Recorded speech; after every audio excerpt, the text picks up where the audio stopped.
सुभाष रेड्डी जी, मेरे साथी मंत्री श्रीमान BL वर्मा जी, सचिव सहकारिता Shri Gyanesh Kumar ji, Shri Vijay Kumar ji, Shri Manoj Mittal MD CEO IFCI limited, Shrimati P Lakshmi MD SDMS और आज इस कार्यक्रम में उपस्थित सहकारिता विभाग के सभी अधिकारी कर्मचारी गण और कुछ प्रतिनिधि जिनको सालों से सहारा ग्रुप की ये 4 क्रेडिट सोसाइटियों में जिनकी राशि लंबित हो गई है, स्थगित हो गई।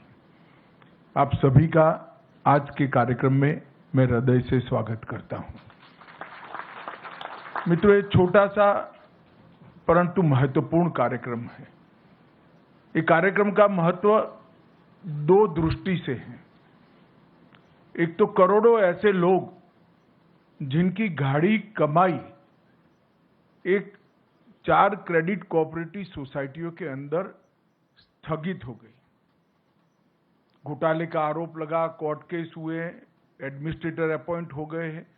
एडमिनिस्ट्रेटर अपॉइंट होते ही ED, इनकम टैक्स, अलग अलग सरकारी संस्थाओं ने अपने अटैचमेंट कर दिए और ये सब कानूनी लड़ाई में कहीं न कहीं जो निवेशक है, जिसने अपनी गाढ़ी पसीने की कमाई इसमें लगाई है, इसके प्रति किसी का ध्यान नहीं जाता था।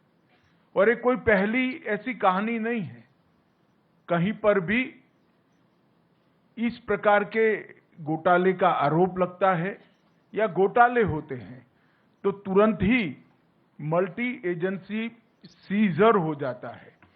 और मल्टी एजेंसी सीजर को मैं मानता हूं कि ब्रह्मा जी पर पृथ्वी पर आए तो इसको उठा नहीं सकते, क्योंकि कोई एजेंसी इसमें निवेशक का विचार नहीं करती, अपने अपने इंटरेस्ट का विचार करती है। और इसी के कारण एक बहुत बड़ी असुरक्षा की भावना और अविश्वास की भावना कोऑपरेटिव सोसाइटियों के प्रति बनी। जब मोदी जी ने एक निर्णय लिया कि इस देश में 70 करोड़ लोग ऐसे हैं जिनके पास पूंजी नहीं है, 70 करोड़ लोगों का ऐसा समूह जिनके पास पूंजी नहीं है, परंतु वो देश के विकास को कंट्रीब्यूट करना चाहता है, देश के विकास में अपना योगदान करना चाहता है, तो कैसे करे? जिनके पास पूंजी नहीं है और कुछ उद्यम करना चाहते हैं, जिनके पास पूंजी नहीं है कोई उद्योग डालना चाहते हैं, जिनके पास पूंजी नहीं है और कुछ प्रवृत्ति करना चाहते हैं, इनके लिए कोऑपरेटिव आंदोलन के अलावे और कोई रास्ता नहीं है। क्योंकि सहकारिता आंदोलन ही एकमात्र आंदोलन है कि जिसमें छोटी छोटी पूंजी का कुल योग बनाकर ढेर सारे लोगों को मिलाकर एक बड़ी पूंजी की निर्मित कर एक बड़ी चीज को साकार किया जा सकता है। मैं आज हमारे यहां जो दूध उत्पादन के क्षेत्र में कोऑपरेटिव क्रांति हुई है, उसका मैं जरूर उदाहरण देना चाहता हूं। सिर्फ गुजरात में 36 लाख बहनें हर रोज दूध का उत्पादन करती हैं और दूध का उत्पादन कर प्रोसेस कर इसको देश भर में और दुनिया भर में पहुंचाया जाता है। और ये 36 लाख बहनों में से एक भी बहन ने 100 रुपये से ज्यादा निवेश नहीं किया है, सिर्फ 100 रुपया, मगर 36 लाख बहनों ने 100 रुपया निवेश किया है। उसमें से अमूल बना और आज वो बहनों की सालाना इनकम 60,000 करोड़ रुपया है। कोई कल्पना नहीं कर सकता कि 100 रुपये के निवेश से और 100 रुपये वाली 36 लाख महिलाओं, जिसमें से ज्यादातर SSC पास भी नहीं है, वो इकट्ठा होती हैं, कोऑपरेटिव सोसाइटीज बनाती है, फिर जिला कोऑपरेटिव यूनियन बनते हैं, फिर फेडरेशन बनता है और अंत इसका ये आता है कि देश भर में दूध की कमी को वो महिलाएं समाप्त करती हैं और इसके साथ साथ 60,000 रुपये का इनकम सालाना वो करते हैं। अब इससे बड़ा कोई उदाहरण नहीं होता। और इसके आधार पर देश भर में कई सारे कोऑपरेटिव डेयरी के मॉडल बने हैं। अलग अलग राज्यों में, कर्नाटक में बना, मध्य प्रदेश में बना, मुंबई, महाराष्ट्र में बना, पटना में बना, बिहार में बना और सफल मॉडल हुए। और इस सब का योग मिला लें तो 2.5 करोड़ बहनें आज पशुपालन कर कर देश की दूध की कमी को समाप्त भी कर रही हैं और जीडीपी में कंट्रीब्यूट भी कर रही हैं। ये तो उदाहरण हुआ एक सफल कोऑपरेटिव का, मगर कई बार घपले घोटाले के आरोप भी होते हैं और जो छोटे छोटे लोग इसमें निवेश करते हैं उनकी पूंजी जाया जाती है। सालों सालों तक, ये सहारा का ही उदाहरण ले दी, कितने सालों तक सुप्रीम कोर्ट में केस चला, सभी एजेंसियों ने इनकी प्रॉपर्टी सीज कर दी, अकाउंट सीज कर दे, एक सीजर हो तो उसका रास्ता निकाले, 7-8 एजेंसियों ने सीजर कर दिए। अब ऐसा जब होता है तो कोऑपरेटिव आंदोलन की विश्वसनीयता, क्रेडिट सोसाइटियों की विश्वसनीयता समाप्त होती है। इसलिए मोदी जी ने जो मंत्रालय बनाया उसके बाद हमने इनिशिएटिव लिया, सभी स्टेक होल्डरों को बिठाया। इसमें आप लोगों को नहीं बिठाया था क्योंकि आपका रिप्रेजेंटेटिव मैं हूं। जो निवेश करता है उनको नहीं बुलाया था। हमने सेबी वालों को भी बुलाया, ईडी वालों को भी बुलाया, इनकम टैक्स वालों को भी बुलाया, सीरियस फ्रॉड ऑर्गेनाइजेशन वालों को भी बुलाया, सीबीआई वालों को भी बुलाया और अधिवक्ताओं को भी बुलाया, लॉ ऑफिसर्स को भी बुलाया। सबके साथ मिलकर हमने कहा कि हम क्या एक ऐसी व्यवस्था कर सकते हैं जिससे सभी लोग अपने दावों के ऊपर उठकर जो छोटा निवेशक है इसकी चिंता कर सकते हैं। और मुझे आनंद है कि सभी एजेंसियों ने मिलकर एक सुप्रीम कोर्ट में याचिका दायर की और सुप्रीम कोर्ट ने भी एक ऐतिहासिक फैसला लिया कि सभी एजेंसियां जब सहमत है तो एक सुप्रीम कोर्ट के पूर्व न्यायाधीश जी की अध्यक्षता में एक कमेटी बनाई जाए और उनके निर्देशन से ये पारदर्शी भुगतान की शुरुआत की जाए। और ट्रायल बेस पर आज ये पारदर्शी भुगतान की शुरुआत 5,000 करोड़ रुपए से कर रहे हैं हम। ये 5,000 करोड़ रुपया निवेशकों को वापस लौटाने की शुरुआत होगी और ये 5,000 करोड़ रुपया जब पूरा वापस हो जाएगा हम फिर से सुप्रीम कोर्ट के सामने जाएंगे और कहेंगे कि इतने निवेशक बचे हैं और बाकी का भुगतान भी। आज जो पोर्टल लॉन्च हुआ है वो पोर्टल से लगभग 1 करोड़ निवेशकों को, क्योंकि हमने तय किया है कि पहले 10,000 रुपया तक की राशि को हम भुगतान करेंगे। जिनका 10,000 तक का निवेश है वो, और जितना भी निवेश हो उसमें से 10,000 रुपया। ये ट्रायल बेस है और ये पोर्टल के माध्यम से इसको ऑनलाइन सबको निमंत्रित करेंगे। पूरे डेटा को ऑनलाइन कर दिया गया है चारों सोसाइटियों के और सीरीज ऑफ मीटिंग कोऑपरेटिव मंत्रालय के, सहकारिता मंत्रालय के अधिकारियों ने की है। हमारे जो स्टॉक होल्डिंग के साथी बैठे हैं उन्होंने भी बहुत बड़ा इनिशिएटिव दिया है।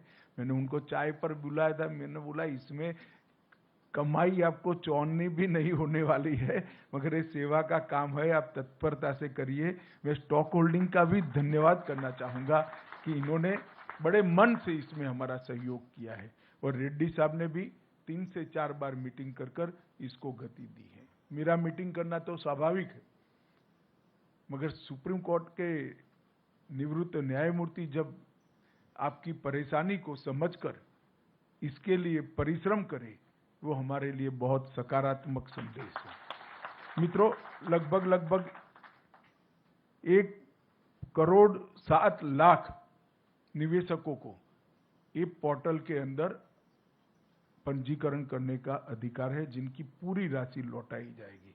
और कुल मिलाकर 4 करोड़ निवेशक हैं जिनको 10,000 रुपये तक की राशि प्रथम दृष्टि से उनको वापस दी जाएगी। और ये मैंने कहा ये शुरुआत है, अगर ये सफलता से होता है और सफलता से होगा उसका मुझे पूरा विश्वास है, क्योंकि पूरी प्रणाली को मैं समझा हूं। इसमें कहीं पर भी कोई गड़बड़ की गुंजाइश नहीं छोड़ गई है और कहीं पर भी जो जेन्युइन इन्वेस्टर है, इसको अन्याय होने की गुंजाइश भी नहीं छोड़ेगी। जिन्होंने निवेश नहीं किया है, इसको किसी भी तरह से यहां से रिफंड नहीं मिल सकता, और निवेश जिन्होंने किया है, इसको कोई रोक नहीं सकता। मगर बहुत सारे निवेशक ऐसे होंगे जो ऑनलाइन पोर्टल पे शायद ना आ सके, मगर ये बहुत जरूरी है क्योंकि इतने सारे दावों का फिजिकली भुगतान संभव नहीं है। मैं आप सबसे निवेदन करना चाहूंगा कि सरकार ने सीएससी की व्यवस्था की है। सीएससी के माध्यम से आपका ऑनलाइन पंजीकरण करा सकते हैं, वो आपको पूर्णतया गाइड करेंगे। हम प्रयास करेंगे कि देश के सारे सीएससी को ऑनलाइन ये पूरी व्यवस्था भेज दी जाए, वो इसका स्टडी कर आपकी सहायता करेंगे। ढेर सारे लोग ऐसे होंगे जिनके मोबाइल आधार में जो रजिस्टर होंगे वो आपने बदल दिए होंगे, तो इसका भी रजिस्ट्रेशन कराना पड़ेगा, और आपके बैंक अकाउंट का रजिस्ट्रेशन तो करीब करीब सबका हो चुका है। इसमें दो ही प्रमुख शर्तें हैं, एक आधार का रजिस्ट्रेशन आपके मोबाइल के साथ होना, और आधार का रजिस्ट्रेशन आपके बैंक अकाउंट के साथ होना। ये दो जुड़ाव है, तो सिर्फ आपको रिसीट का वर्णन ऑनलाइन भेज देना है, और एक फॉर्म डाउनलोड कर सिग्नेचर कर फिर से वापस ऑनलाइन भेज देना है। आपके पास, मैं आपको विश्वास दिलाता हूं कि 45 दिन के अंदर पैसा आपके बैंक अकाउंट में जमा हो जाएगा। इसमें आप जरा भी चिंता मत करें। मित्रों, एक बहुत बड़ी शुरुआत है। देश में ढेर सारी क्रेडिट सोसाइटियों में घपले घोटाले हुए। पहली बार मोदी जी के नेतृत्व में इतने बड़े घोटालों में पारदर्शिता के साथ आज निवेशकों को पैसा देना शुरू हो रहा है। ये बहुत बड़ी उपलब्धि है, जिसका मुझे कम से कम बहुत संतोष है और आनंद है कि आज करोड़ों लोगों को अपनी गाढ़ी कमाई के पैसे, गाढ़े पसीने की कमाई के पैसे वापस मिलने की शुरुआत होगी। और मैं आशा करता हूं कि 10,000 से 15,000, 15,000 से 20,000 लगभग छोटे निवेशकों को गिन ले तो 30,000 तक के निवेशक ले लेते हैं हम, तो लगभग 2.5 करोड़ लोगों को अपना पैसा वापस मिलेगा। ये बहुत बड़ी उपलब्धि है। आज मैं फिर से एक बार न्यायमूर्ति सुभाष रेड्डी जी, स्टॉक होल्डिंग के सारे हमारे अधिकारी हैं जिसने इसमें बहुत मेहनत की है, ये सभी का सहकारिता मंत्रालय की ओर से और आप सभी की ओर से हृदय से धन्यवाद करता हूं। और सहारा ग्रुप कोऑपरेटिव सोसाइटी के करोड़ों निवेशकों को भी आज मैं बहुत बहुत बधाई देना चाहता हूं कि एक रास्ता प्रशस्त हो गया है जिससे आपका पैसा वापिस आएगा और आपके उपयोग में आएगा। आप सभी को बहुत बहुत बधाई और धन्यवाद।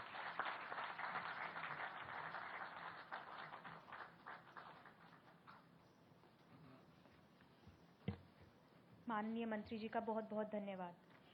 इस समारोह में उपस्थित सभी अतिथियों की ओर से माननीय गृह एवं सहकारिता मंत्री जी का बहुत बहुत धन्यवाद कि उन्होंने आज के समारोह के लिए अपना कीमती समय दिया। साथ ही